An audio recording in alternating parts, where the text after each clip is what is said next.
Hello class, this is lesson 1-4 where we will be adding and subtracting fractions, and we will be going over a required step to do this called finding a common denominator. This is the Learning Needed channel. My request to my students is to always remember your reason to pass the GED test. Whatever your reason is, keep it close to your heart and use that to motivate you as you get to studying and getting through those tough times where you're tired but you need to keep going, or you're getting through that material that is taking a little bit longer to understand. Just keep the reason close to your heart and use that to motivate you to push through. Second is, don't give up. The GED exam is not easy, it's not meant to be, but you will pass the exam by continuing to study and pushing through. Many people have passed the exam and many people are studying it now and will pass the exam. And they will be able to do this by not giving up. So just keep going, and I'll see you when you get that GED certificate. Finally, please like and subscribe to this video and my YouTube channel. I can only produce this GED content with your continued support, and I will have videos for all 4 subjects in my channel. If interested in one-on-one tutoring where you need live help with a specific problem that you're having trouble with, or a concept, or just an overview of the material, maybe you want a study session, not just in math, but in any of the 4 GED subjects, you can check out my tutoring services in my website, which is in the video description below. One of the materials that I suggest to my students for studying is the Kaplan GED Test Prep Book. It is provided every year, and it is shown in year format. So, for example, 2024 to 2025. But most years follow the same format, and there is very little change between the years, just some upgrades. So don't feel pressure to get the latest one. If you go to a used bookstore and find a previous year there, that should work just fine. And for the GED Math Test, the only approved calculator that you can take with you to the exam physically is the TI-30XS model. Any other calculator you bring will be taken away from you and returned at the end of the exam. But if you do not have a physical calculator, you are not at a disadvantage during the exam. You will have access to a virtual one offered in the exam itself. But it is good practice to have one physical with you so that the computer one doesn't throw you off.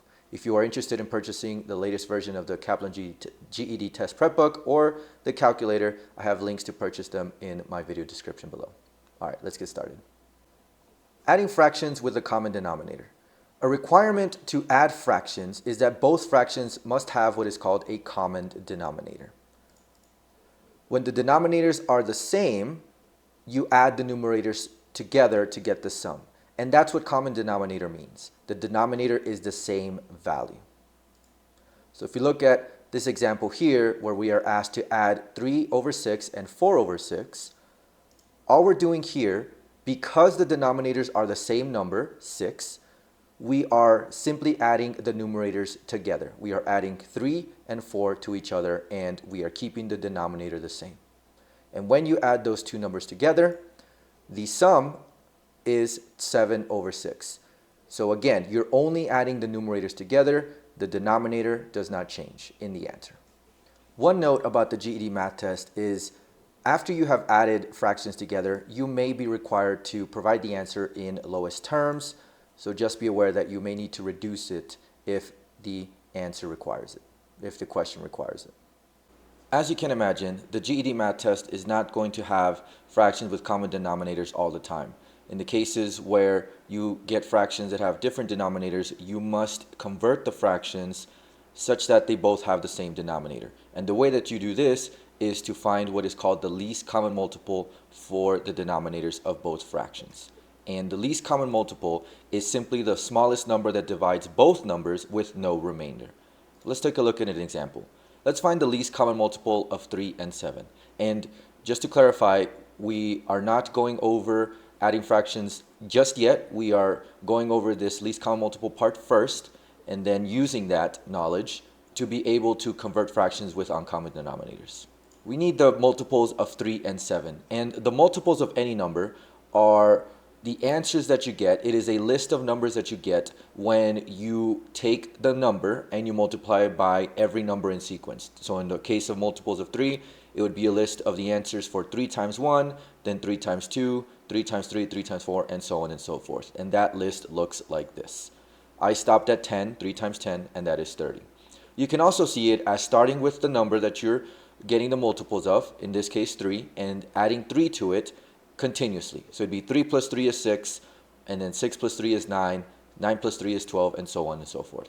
And by that same logic, the multiples of 7 are as follows, and I stopped at 35. The least common multiple is simply the smallest number that appears in both lists. So if I go through each of this list, I see that 3 is only in the list of multiples of 3, 7 is only in the bottom one, and I keep looking for the one that matches in both, and I see that the smallest number that appears in both lists is 21, so that is the least common multiple. Let us use the least common multiple to find the sum of 3/5 and 2/6. So here you can see that the denominator is not the same for both, so we have to convert the fraction so that they both have the same common denominator. So we find the least common multiple of 5 and 6.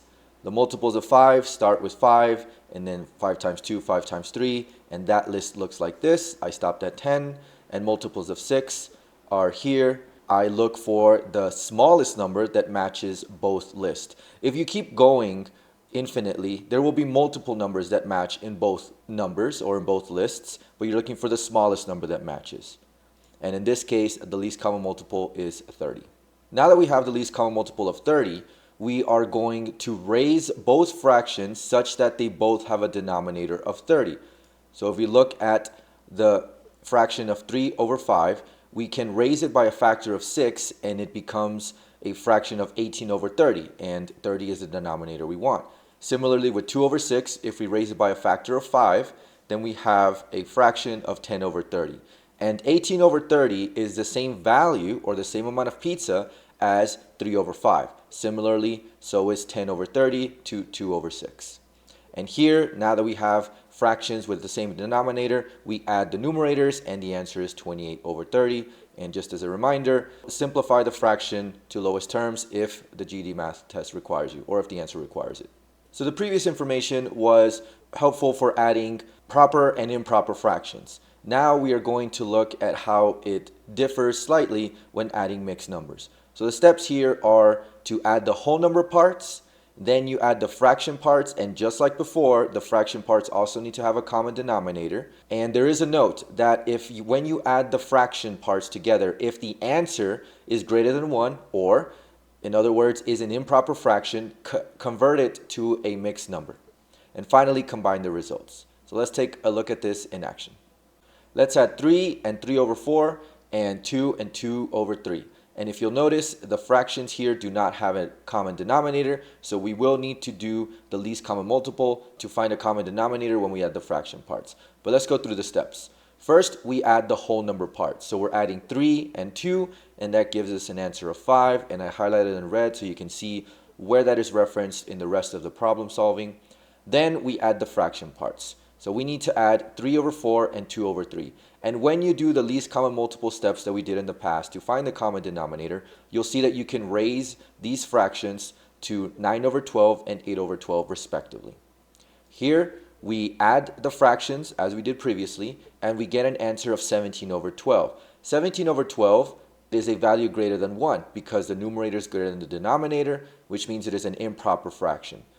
If this happens, you will convert this improper fraction into a mixed number. After you convert it into a mixed number, you will combine the parts, in other words, the whole number answer that we got from step 1 and the fraction answer from step 2, and that looks like 5 plus 1 and 5 over 12, where you add 5 and 1, which are the whole number parts, and the answer is 6 and 5 over 12. Now let's look at subtracting fractions. Same as adding fractions, they must have a common denominator. And if they don't, just as before, we find the least common multiple of the denominators. So it's the same steps, except now you're subtracting the numerators from each other. So let's take a look at this. Let's subtract 21 over 9 and 15 over 9. You should notice right away that they have a common denominator. So all we're doing here is subtracting 21 minus 15 while keeping the denominator the same, and that answer is 6 over 9. Simplify to lowest terms if needed. Let's subtract 8 over 9 and 2 over 6. Here we're going to do just as with addition, and notice that since they have an uncommon denominator, I will need to find the common denominator by finding the least common multiple of 9 and 6. And if you start with 9, the list looks like this. And the list for 6 should look like this. And if I look through the list of both of these, I will see that the least common multiple for both of them is 18. Now, I wrote out the multiples up to 6 or 7 numbers. In a few rare cases, you may have to go further than that. Maybe you won't see the least common multiple until you get to the 8th or 9th number, but that isn't as common. But just keep going until you do find a least common multiple. Now that we have found the least common multiple, we know what denominator to raise the fractions to. So we raise 8 over 9 by a factor of 2 to get a fraction with the denominator of 18, and that looks like 16 over 18. And for 2 over 6, we raise by a factor of 3, and that becomes 6 over 18. And when we subtract those two, 16 minus 6, it becomes 10 over 18. And again, simplify to lowest terms if needed. And finally, we'll go over subtracting mixed numbers. So the steps here are similar to adding mixed numbers with a difference in step 2. First, we will subtract the whole number parts. Next, we will subtract the fraction parts, and again, common denominator is required. However, in the cases where the first fraction part is less than the second fraction part, then just like subtracting whole numbers, you will need to borrow 1 from the whole number part of the first mixed number. And then finally, you combine the results. A note to help with the borrowing aspect for fractions is the following. Any value of 1, any value of a whole number of 1 is just a fraction where the numerator equals the denominator. So using a fraction with the denominator 4 here, 1 is equal to a fraction of 4 over 4. Similarly, if I take the whole number 3, I can also regroup it as a sum of the whole number 2 and a fraction of 4 over 4, because 4 over 4 is really just 1, as is shown in the first part.